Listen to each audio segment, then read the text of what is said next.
Oh, so you following a test series or something because you have some kind of experience. Have you followed any current affairs sessions till now? Any current affairs? Regularly, what is your source of information for UPSC? Newspaper. Okay. Okay, paper, monthly magazines. Monthly magazines of various institutes which are published, right? That is what your source. Have you got any idea and the insightful understanding and the intuition that you have built out of this source of information that you have got for your preliminary examination? This year you have given attempt for prelims, right? You all have given attempt for preliminary examination this year, it seems, right? So, while attempting the paper, have you developed any intuition that the information that you have acquired, the knowledge that you have acquired was really helping you in the original examination? Okay, not 100%. Not 100% is fine, but at least 50%.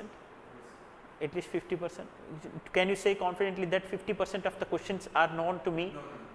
Okay. How much, I mean, how many questions can you attempt confidently according to the present pattern of question? That means in 2023 paper? 10 to 15. 10 to 15, hardly 10 to 15. I really appreciate your honesty. That is true actually. That is absolutely true. And therefore, there is a dire need of understanding this paper. One second.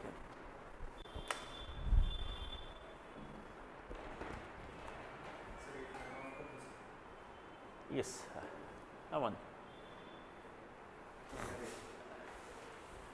There is no offer. No, no, no. Actually, this is there. Actually, okay, thank you. This is. So, switch off the fan. Fan को switch off करो. Yes. So, this is a clear indication that not only just having mere information, but also your originality in the examination is important. So, whatever you read in the article, that is maybe in the in Hindu or Live Mint or Down to Earth, whatever it is, EPW or PAB or Sunset TV debate or All India Radio Spotlight analysis, whatever be this, PRS India, Wikispedia, various schemes, policies of government, whatever you read, you need to understand the UPSC pattern. The pattern means you need to see through the lens of the UPSC PVQ or UPSC MCQ. What may be the possible question out of it? That should be our complete focus. Around 40 to 50 articles every day that you get in a newspaper. Example, Hindu newspaper, 40 plus articles. Out of 40 articles, how will you select the relevant article? How will you select a relevant article for UPSC? What is the source? What is the inference that you can draw out of 40 articles that are displayed? And every day, how many articles are uploaded in the PAB official website? 30 plus 40, sometimes 50. If a budget and economic survey comes out, then you will be having many articles uploaded in the, and what to be selected out of it and where to select. Is it possible? And therefore, I would like to give you a real orientation for this UPSC examination, that I would like to save the time and energy while you are reading current affairs. How will you save? Because any expertised mentor who is selecting relevant articles from the PAB source and other sources of information, PRS India and Wikispedia, is an extension of PAB article. If anything, yesterday in PAB article, we had a statistic related to fisheries sector in our country and Pradhan Mantri Matsya Sampada Yojana scheme. Therefore, you need to go through the PRS and Wikispedia features.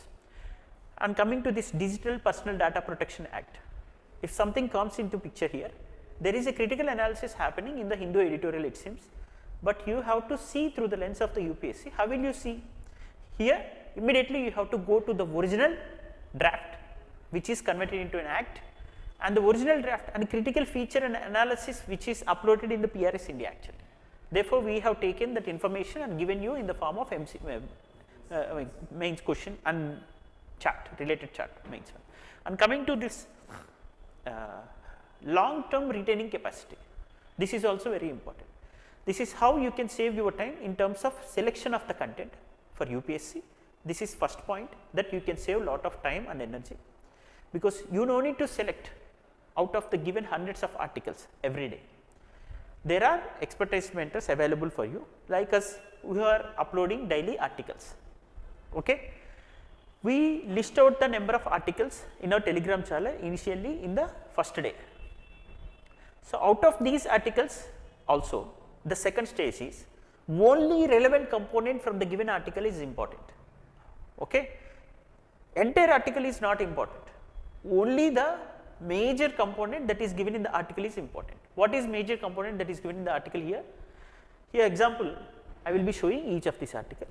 The inference that is on the lines of UPSC based on PYQs and syllabus. Okay. So, while selecting articles and also relevant component in the given article based on syllabus and PYQs, especially the previous year questions when it comes to preliminary examination. Therefore, you will get to know, because UPSC not only asked about minimum support price related questions, okay, and how it was approved, like Cabinet Committee on Economic Affairs and Committee on Agriculture Cost and Price, these things are coming into the questions, right. But not only this one, but also maximum selling price of sugar. This was also asked by UPSC. Yes, yes, and also the maximum threshold of export price, that is also fixed by, yes, this is a CACP, and CACP will consider certain things. Recently, the Mills Association is agitating and providing certain insights to consider these areas, because we are going under debt due to certain issues of selling and procurement and processing of the sugar and converting it into sugar and selling. It will take a lot of time, because 1.5 years to 2 years of time. But initially, while at the time of procurement, you need to pay entirely to the farmers. It is quite difficult for us, because until you get certain level of profit, you cannot pay it to the farmers, right. So, 100% payment cannot be possible at the time of initial procurement. So, installment basis payment to the farmers is sufficient for us. That will be a kind of a support system given by the government to the mill owners. So, this is also a statement given. How will you find out this is relevant for UPSC? Because UPSC has asked maximum selling price, okay, and maximum amount that can be paid to the farmers. This is also decided by CACP. This has come into the newspaper and several debates came regarding this, but you cannot find it easily. It is quite difficult for you by understanding yourself which is relevant for UPSC. So, not only MSP related issues, but also other issues similar to UPSC, and there were many questions asked by UPSC. So, PYQ is very important. This is the soul of the exam. However, you might have followed all 40 years of UPSC preliminary exam related PYQs micro level, segregating it to when each of the component for the syllabus. Suppose if you have taken all the PYQs related to Indus Valley Civilization, you have taken all the PYQs related to Rig Vedic period, everything, right. You have compiled everything, segregated, still you won't get a single question out of it. But you will get to know the thematic understanding of the UPSC, that UPSC may focus more on Buddhism and its ritual practices. It may go a little deeper into its literature and contribution from various authors, right. Therefore, you will go beyond the conventional sources like NCERT's themes and past 1, 2, 3, likewise you will go beyond those resources and you will go into Upendra Singh, V.D. Mahajan, okay. And later you will go through the glossary and the table given at the end in the Upendra Singh. You will get to know that many pairs which are not given for elimination also asked by UPSC from the sources beyond this R.S. Sharma and themes that are taken from Upendra Singh. Okay. So, you cannot read 1000 pages of book that is published by a PhD scholar, right. So, is it possible for you? No. So, you will understand the themes. You no need to read entirely for this basic questions related to this Delhi Sultanate, and you need to read entirely from this southern kingdoms entirely in the medieval times especially. But you need to focus on southern part when it comes to Sangam age, and you have to focus during and the themes related to Buddhism, Jainism. This is how will you understand it, because the number of questions, if you micro level segregate it, you will get to know that there are out of 100 questions from this ancient India, 40 plus questions came from these basic things, mostly from Buddhism thing. Therefore, you will get to read each of these micro level aspects of this. You no need to do master over it, you no need to become, but still you have to focus on the themes related to UPSC, which are given from PYQs only. Therefore, you will get to know where to spend your energy, where to gain your energy and save your energy, that is important, right. So, this is what the session is about the revenge of old West Asia. Here entire information is not required, as I have said, because you have known the basics about it. What is the crisis in the West Asia? There is also crisis that we have discussed about Armenia and Azerbaijan regarding Karabakh region. This was asked by UPSC in this 2023.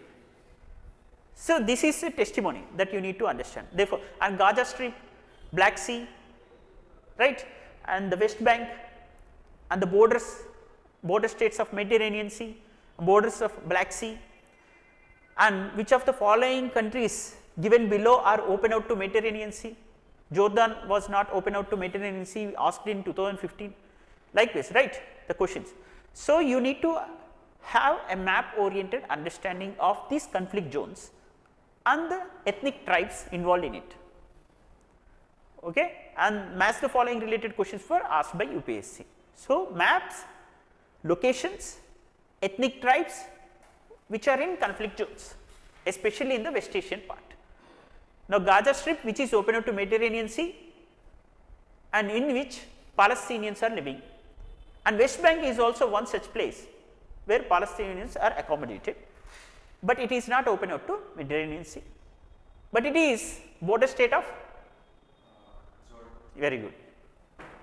That is what immediately that should spark in your mind, okay, that is good, that is fine. This is what your understanding is. And next, the historical aspect of Israel and Palestine, that you have known that after a British mandate announced in 1945, all and persecution happening in Second World War time by the Hitler. Therefore, they had to come to their homeland, because they did not have any homeland. They realized that they have to be resettled in their homeland, because in the main, especially in the middle, before 15th century Byzantine Empire came into picture, they had their homeland in that region. After that, there were many Islamic invasions which ruined their cultural association with that region, and various masks came into picture in that place, and therefore, they were compelled to shift to their European lands, and later that Renaissance came into picture. All you have known about it, right, Renaissance.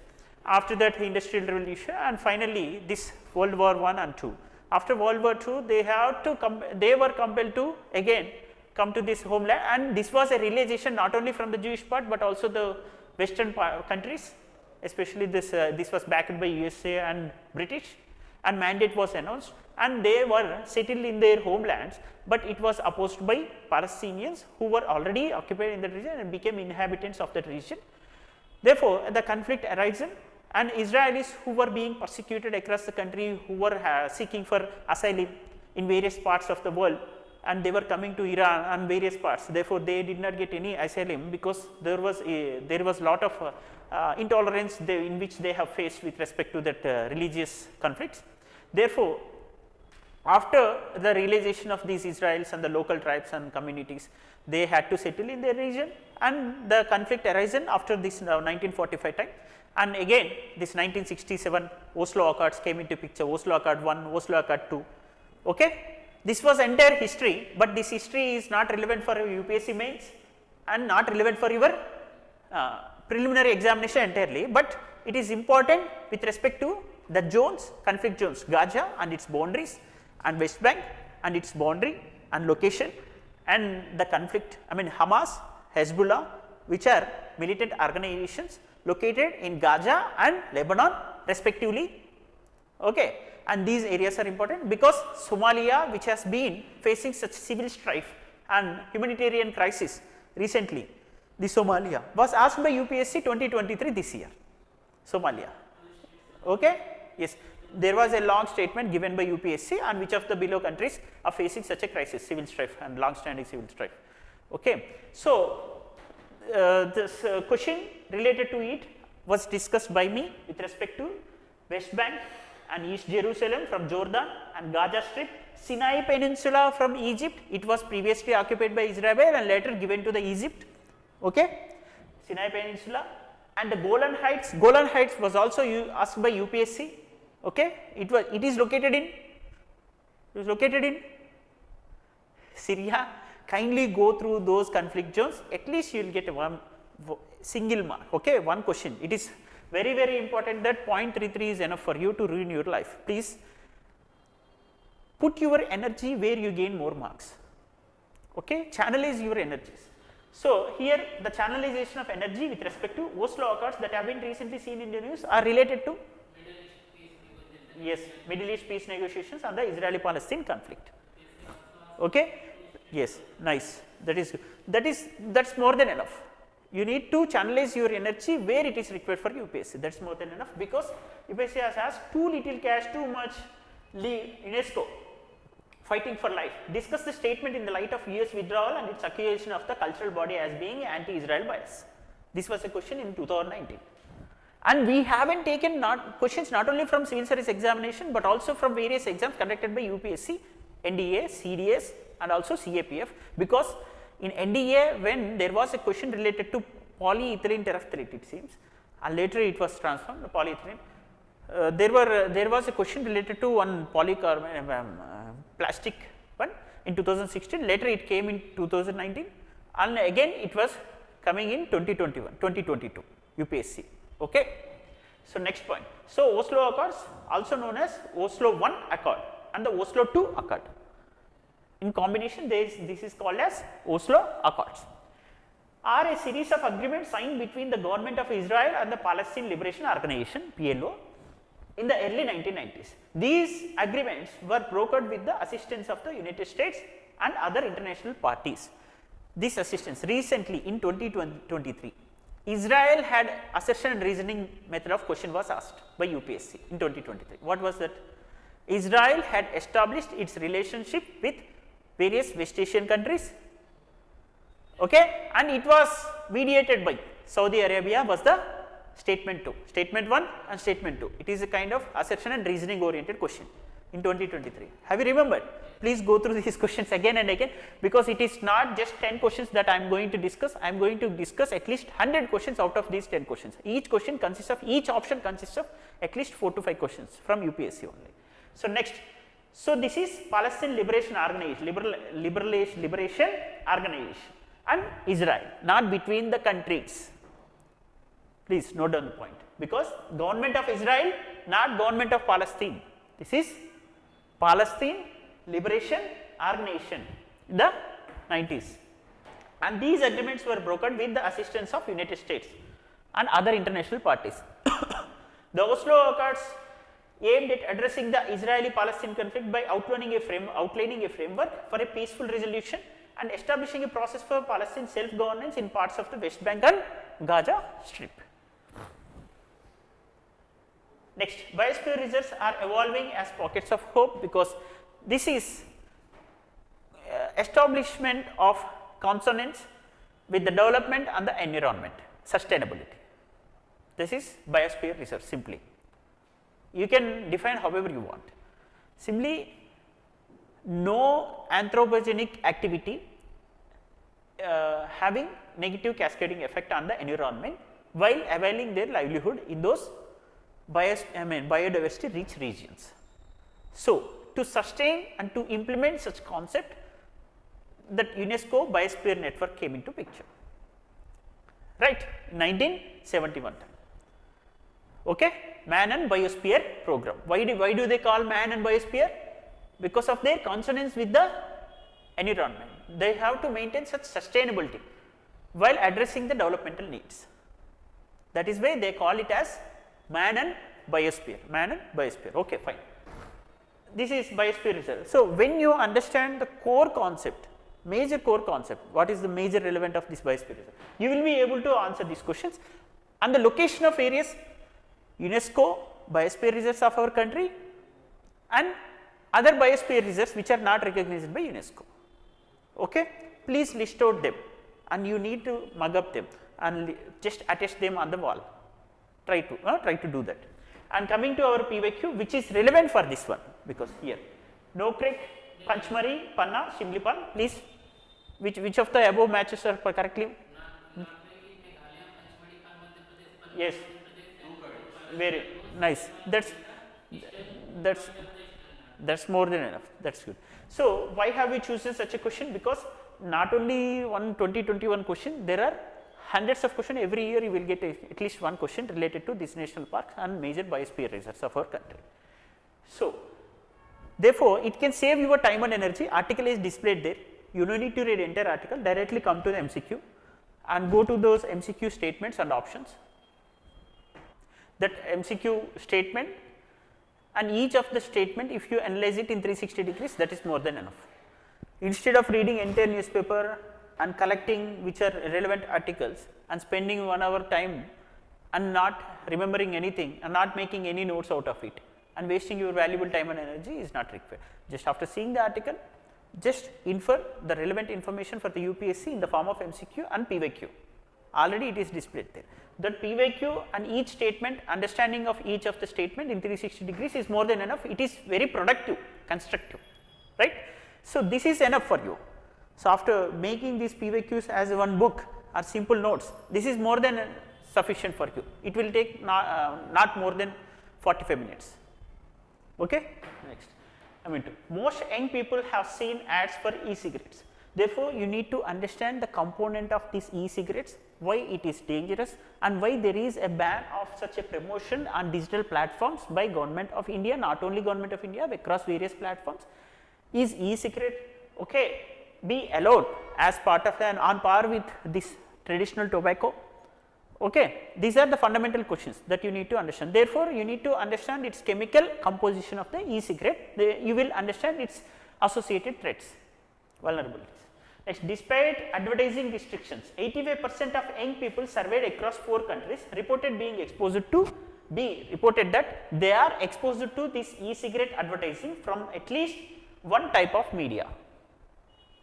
So, in an online survey, despite advertising restrictions, in an online survey aimed at examining factors associated with e-cigarette use among youth, and Georgia Institute for Global Health surveyed approximately 1000 persons aged 15 to 30 each in Australia, China, India and the UK. It is very clear that with demographic characteristics, e-cigarette and tobacco use, the number of friends and family members who vape and exposure to e-cigarette advertising, who vape, V-A-P-E, what does it mean? It is nothing but a tobacco ingredient. Okay. Tobacco ingredient is coming to this one. Consider the following statement with regard to e-cigarette. Its aerosols is water vapor and its main ingredients are propylene glycol and vegetable glycerin. Okay. Nice. Next, they don't contain nicotine, which is usually found in tobacco cigarettes. Is it true? Next, they don't contain chemicals such as acetone and acrolein. Why have we chosen such a question in CDS? Because they have asked about cigarette smoking exposes a person to benzene. Benzene is a carcinogenic agent. This was a CDS question. That is why we have chosen that. Here all statements are incorrect because vape aerosol you said yes, my dear. Okay, but vape aerosol is not water vapor, vape aerosol. And at the same time, vape aerosol means what? This ingredient, that e-cigarette which is contained, right? In it. The main ingredient in vapes is propylene glycol is fine, vegetable glycerin is fine. The second part of the statement is fine, but don't be predetermined. Okay. Try to have a simple, smart understanding of each of the statements, because half of the statement may be wrong and remaining half will be true. It is not. Okay. Next, vapes and e-liquids can contain a range of chemicals. Such a committing of mistake is very important, because here you will learn more things, that you will understand your mind rather than subject. You have subject that yes you say, which is very complex for you to understand, that yes this e-cigarette contain propylene glycol and vegetable glycerin, which is very difficult for other aspirants to easily identify it. You achieved that level, but you did a mistake in fundamental level, that you are unable to find it is not water vapor. So you will not only get the idea about the, understanding about the concept, Here you will understand about your mind, how you are committing mistakes by having such predetermined approach. So, this is very important. So, your mind intuition, careful understanding of the statement is also very important, that is called as originality and immediate adaptation of any shocking paper. Okay. Next, vapes and e-liquids can contain a range of chemicals such as acetylene found in nail polish remover, acrolein found in weed killer, and 2-chlorophenol found in cleaning products and bug sprays. Okay. So, these vapes and e-liquids can contain a range of chemicals. Therefore, is it healthy for any person who is addicted to such kind of tobacco? It is much danger than, it is very dangerous compared to the conventional tobacco, that is why. And next, many vapes also contain nicotine and the same highly addictive substance found in tobacco, cigarettes, same highly addictive substance found in conventional tobacco, cigarettes. Putin revokes Russia's ratification of global nuclear test ban treaty, because initially Putin has already announced. Actually, USCA did not ratify it, however, it was signed, it had signed previously. But Russia has signed and also ratified this nuclear test ban treaty. Recently, it intended to revoke its decision of ratification of such global nuclear test ban treaty, because Russia clearly says that it will not resume testing, it will not resume testing unless Washington does. Okay. There is such kind of again Cold War was ended in 1991, still it is going on, it seems. There may be a kind of unipolarity, however, there is multipolarity, another argument that is going on, right. When it comes to such a kind of setback, it indicates that the global treaties and organizations are in a state of failure. They are unable to build such consonance and coherence and consensus among various treaties, bilateral treaties and multilateral treaties. Here Russia has clearly said that it revokes its ratification of global nuclear test ban treaty until Washington ratifies it. And next it comes to its de-ratification, however, it also assured that its de-ratification may not have any kind of change in its nuclear exposition to the International Atomic Energy Agency or any other agency. Okay. It can be transparent, it can follow those guidelines, however, it may not ratify it, at any time it can go back. This is what the statement. So, what is the relevant aspect that given in the article here? Comprehensive nuclear test ban treaty, right. Here please try to answer this question. Consider the following statement with regard to comprehensive nuclear test ban treaty. The US, China are the only NPT nuclear weapon states that haven't ratified the CTBT. Next, each state party to the treaty has the right to withdraw from it. Yes. Next, the treaty provides for measures to redress a violation of the treaty. The treaty provides for measures to redress a violation of the treaty and to ensure compliance, including sanctions and for settlement of disputes. Okay. However, what is the purpose of the treaty if it does not have such kind of compliance mechanism? So, this is common sense oriented one, because you no need to read entire treaty provisions, right. So, here coming to this UPSC Civil Service 2015 question, China, France, India, Israel, Pakistan, which among the above are nuclear weapon states are recognized by Treaty on Non-Proliferation, Nuclear Non-Proliferation Treaty, that is NPT. Here all statements are correct. The treaty provides for measures to redress a violation of the treaty and ensure compliance. And next thing is, each state party has the right to withdraw from such CTBT, that is why Russia is revoking its ratification. And next, 5 of the 44 Annex 2 states have signed but not ratified the CTBT, not only the China. So, this is not all statements are correct, this is first statement is incorrect and remaining 2 statements are correct. Okay, only first statement is incorrect. So, it is typo error it seems, I will change it. Next, China, Egypt, Iran, Israel and the United States. China, Egypt, Iran, Israel and US, they did not ratify it. Next, Russia is going to be one more country. because out of 44 annexed to states which ratified this, not ratified, signed, out of 44 countries which signed comprehensive test ban treaty, 5 countries did not ratify it. 44 countries signed, but out of them 5 countries did not ratify comprehensive test ban treaty. Israel did not ratify, US did not ratify, next China, Egypt, Iran. These 3 countries did not ratify CTBT. Okay.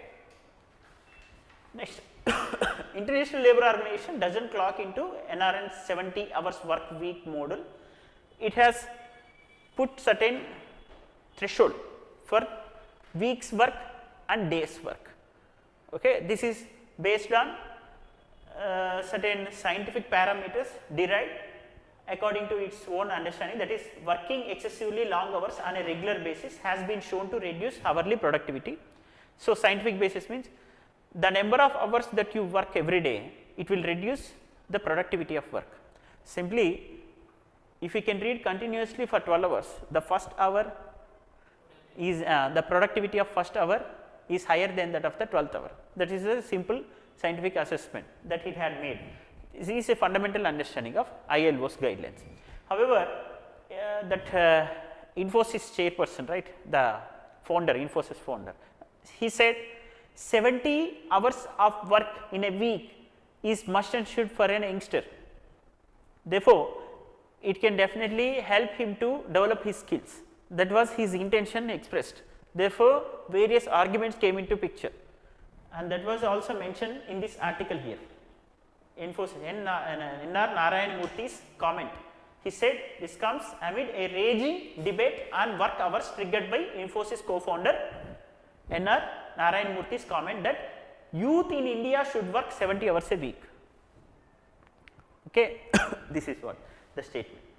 Next, coming to this one, consider the following statement. Therefore, you need to understand the work hours norms, okay, which are reiterated several times by various authentic organizations across the globe and also in our country. Here, the International Labour Organization Convention provides for a maximum of 8 hours a day or 48 hours in a week. Is it true or false? Just we will go through it once. Next, according to the new Indian Labour Law Code, the maximum number of working hours is 12 hours per day and 48 hours per week. According to the new Indian Labour Law Code, maximum hours per day is 12 hours and per week is 48 hours. Next, International Labour Organization Conventions 138 and 182 are related to. In 2018, UPSC Civil Service Examination has asked such a question. This is related to. Okay. Please understand the relevant part of the UPSC only. Based on this PVQ, therefore, you get to know out of those 40 articles why we have chosen such article here. That is important. Okay. Here the norms are important. All the 2 statements are correct. According to the new Labour Law Code of India, it has said 12 hours a day is the maximum threshold for a person to work and 48 hours in a week. 48 hours is common in both these reports, that is ILO and also India per week report. But with respect to a day's work hour threshold is 8 hours and 12 hours respectively from ILO and India Labour Law Code. Okay. So, it is also an inference that you need to draw, that is good only. But that must have come several times in newspaper, or it should have some kind of relevance also. Okay. It should have some relevance. It must be discussed in government channels, it must be discussed in a spotlight analysis. Several times it had come in Sunset TV also. There may be a debate happen in the parliament, as you said, regarding child labour, per se portal something. So, it should have come, it should get some prominence, okay? It should get some prominence through the lens of UPSC, you have to see. Okay? Next, hunt a chimera, what is meant?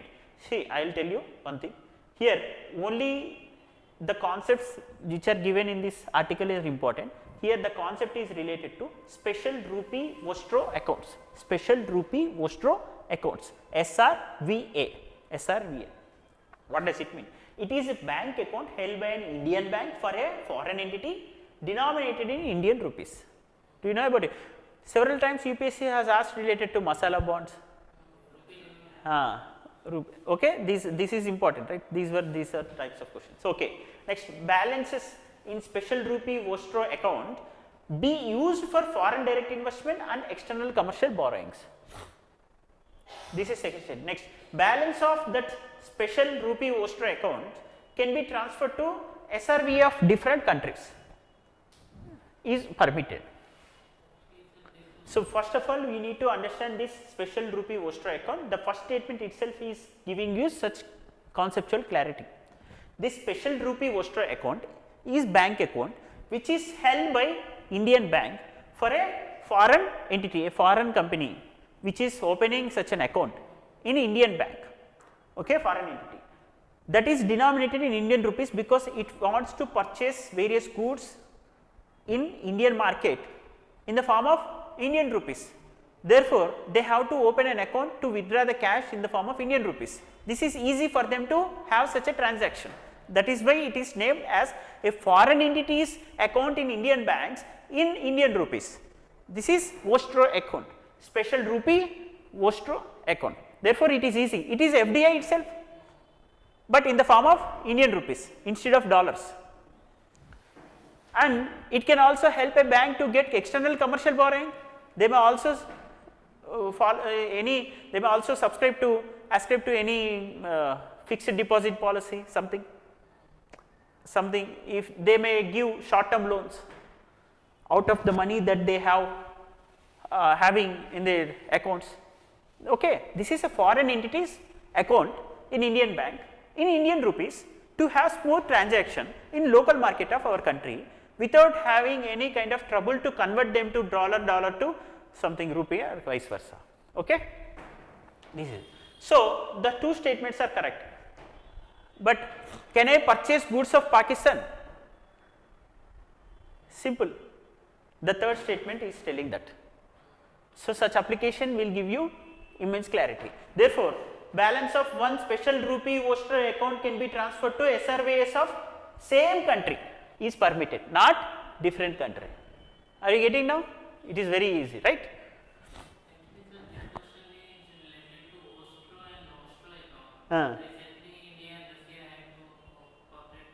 Yes.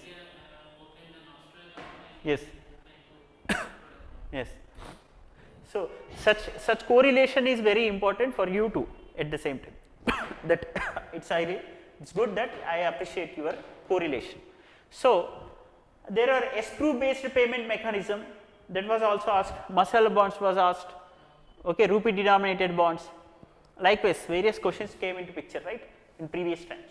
So, statement 3 incorrect because already I have discussed you this different countries is not permitted to transfer the amount of one special rupee vostro account to another special rupee vostro account.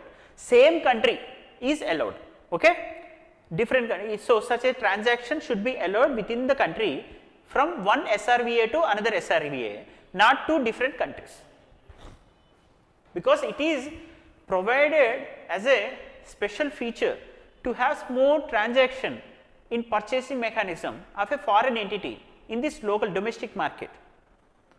Okay, there is no such kind of overruling other norms of convertibility of a currency.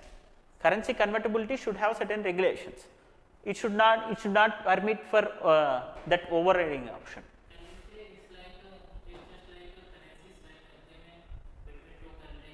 I know it is.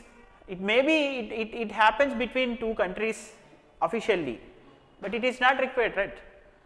It is so simply a foreign firm, an Indian firm. Those are small, just companies, micro level. So you are talking about the macro level agreements. So likewise, the general anti-avoidance rules, likewise.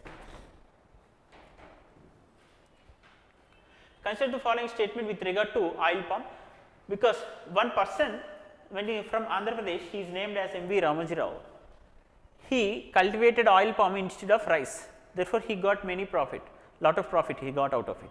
So, therefore, he realized that it has to be cultivated more and he earned more profits. And India, because such encouragement of oil palm has to be done from the side of India also. So, such support system should be established.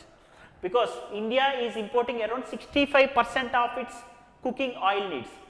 Around 65% of its cooking oil needs are imported by India. So, such domestication means domestic cultivation and indigenization is very important with respect to this oil palm cultivation. And next, about 14 million tons during 21-22 financial year, oil year. Spending is increased up to, I mean it is increased up to means it is around $1.56 trillion. Okay. So, such kind of anomaly has to be reduced, and indigenization has to be improved and encouraged from the side of the government, and farmers need to be aware of it. However, there are certain challenges with respect to this oil palm. So, what are those challenges? Consider the following statement with regard to oil palm. It is a water intensive crop, it is a long gestation perennial crop and begins to yield only after 4 years. Next, Malaysia is the largest crude palm oil producer. Indonesia is the largest crude oil palm. Okay, nice. In the while Andhra Pradesh is the is the largest crude oil palm producer in India. The second part is not known to you, right? Okay, that is good that you have immediate response, that at least you are able to find that half the statement is true or false, that you have complete understanding. You are having a little edge over others. Okay, I hope this time you will be clearing preliminary examination, writing mains next year. Next, with reference to palm oil, may I know your good name? Okay, name? Okay. Next, with reference to palm oil, consider the following statement, because UPSC has asked in 2021 this palm oil question. And also the substitutes that are imported into India, that the statistics is also important, because UPSC has asked such comparative analysis related question in 2019 also between pulses and oil, oil seeds related. Next, coming through statement 3, here Indonesia is the largest crude palm oil producer in the world, while Andhra Pradesh is the largest crude oil palm producer in India. And oil palm is water intensive crop with one tree requiring around 200 to 300 liters of water. That is one such challenge that India may face if we encourage such oil palm cultivation per day. Next, while this may be lower than what the typical water intensive crops such as sugarcane and paddy use. However, we have lot of cultivation with respect to sugarcane and paddy. Therefore, encouraging this oil palm is not much threat to water intensity of our country, like water scarcity issues may not be created, because already after such green revolution this paddy cultivation has been increased and there is abundant of paddy available in our country and food stock is available, right. Therefore, encouraging oil palm instead of paddy is also encouraged because of the intensive, much more water intensive crops which are abundantly available in this country. Okay. So, however, you need to be a little careful in introducing other crops instead of paddy also as well. This is very important, because it is also water intensive, it around requires 200 to 300 liters per day. Next, coming to this one, sugarcane, and it is still a considerable amount that could impact water resources. And next, it is a long gestation perennial crop and begins to yield only after 4 years. Actually, it is given in the newspaper only. This article author has given it. That is why we have taken it.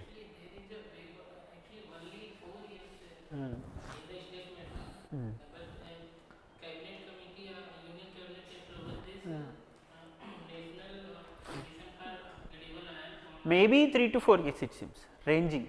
3 years and above that. Mostly 3 to 4 years it seems. RBI cycle not so tightly linked to federal cycle now. Here the Reserve Bank of India will not be under pressure to tighten its monetary policy even if the US Federal Reserve increases its interest rate further. What is this relationship between increase of interest rates in the US Federal Reserves and Indian domestic market and the rupee appreciation? This is very easy, that if they increase more returns, if you get more returns out of the investment that is happening in another country, what will happen? Entire capital will be shifted there. Yeah, most of the people will show interest to invest in that to get more returns. So, Federal Reserve.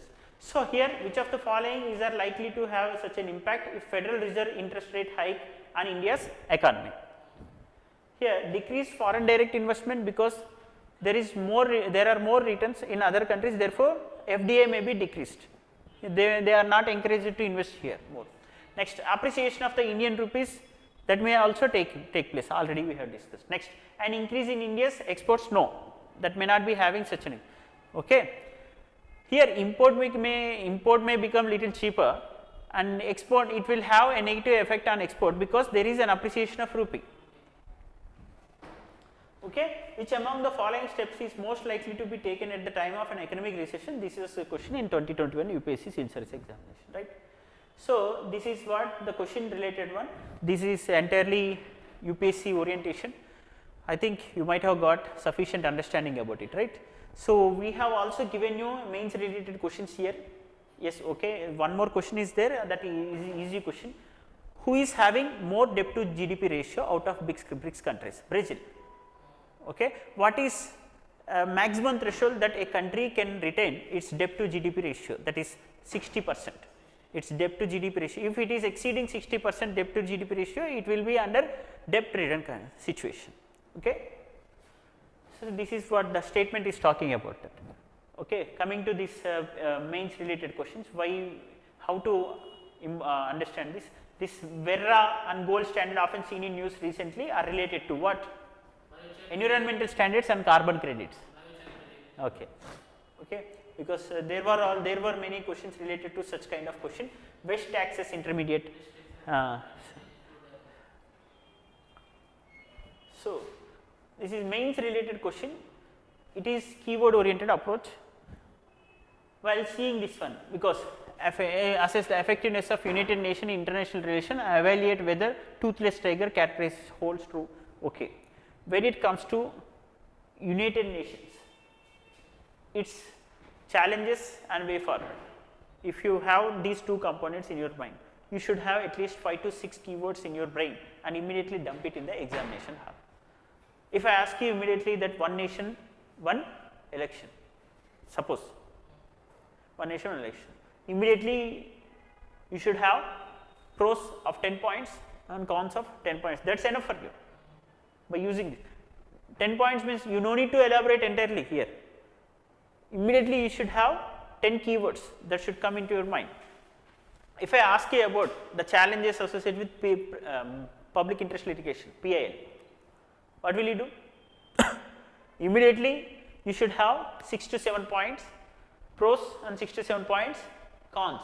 Automatically you will be having that way forward associated with it. So, 6 to 7 keyword means this is a keyword, this is the keyword. So, each of these bullets should be in your mind and you should do some value addition to it. If you are able to make one concept into one tabular form and having 10 points at least for that concept, and these tables will fit into just one fourth of a page. This one table will fit into 1/4 of a page. Means one paper entirely front and back will contain 8 to 10 questions, 8 to 10 tables. Each table consists of 10 points. So, one paper consists of 100 points. So, 10 concepts, each concept consists of 10 points. So, one paper consists of 100 points with respect to 10 major concepts. So, how many concepts you will be having? 1000 mains question answers. If you practice 1000 mains question answers and each question consisting of at least one syllabus topic, mains syllabus topic. So, from each main syllabus topic, if you are having at least 2 different types of questions and each question consisting of 10 to 20 keywords, what will happen? 1000 mains question answers, each paper front and back containing 10 questions in the form of tabular charts. So, these 10 questions in one paper, just multiply it into 100, just 100 papers. 100 papers sufficient for you to answer 80 questions for your mains. This is the strategy that you have to build. How much you will read? Where should you draw the limitation for your preparation? How will you concise your boundary? How will you demarcate it? Okay. Only the demarcation can be possible syllabus topic, associated PYQ and relevant keywords in simple table, and mug up it 10 times and reproduce it 10 times. Okay. 1000 mains question answers. How many points? Into 10. 10,000 keywords. 10,000 keywords. 10,000 keywords if you mug it up 10 times and reproduce it 10 times. So, at least you will do justice to 15 to 16 questions out of 20. It is a smart laborious work, because to attain such certain level of concise material of 100 papers of concise material, to attain certain level of and recalling and retaining it for longer time, you need to do continuous revision, continuous making up of note and regular attendance. It will take how much time? Definitely 6 months to 1 year time. So, consistency and smart, laborious, consistent work, that is important. If you do such smart, laborious, consistent work for 1 year, even an average student can get through it, not only an IITA, okay, not only an allied section. So, when you are going to write mains there, you will see that big cars, and who will be preparing in the cars only, okay, and people who, judge daughter and father, a former bureaucrat, a retired IAS daughter or son will be preparing there, okay, they will be coming in a big cars, they will be preparing, and posh culture they will expose to you. So, you feel like that this exam is an elite exam and only 60% selected candidates are IITians, therefore, this is IITians exam, not like that actually. This is people who have such an orientation since their childhood, they will be able to crack it. That is the actual core principle. That is the reason behind cracking of that exam mostly by the daughters and sons of the officers, because since their childhood they have such an orientation of building such smart notes and understanding various concepts and having an education background of CBSE something. That is the reason behind it, because their mind is tuned and turned like this, simple. Okay. So, if you have such smart understanding, you will crack this exam irrespective of your education background, but only thing that requires from your side is you need more work, little more hard work than that of others. If you have not had such kind of education background, you can work 4 hours extra, that is it. Okay. I think this session would have helped you. Okay. Try to be much attentive next time if you want to attend the class lecture.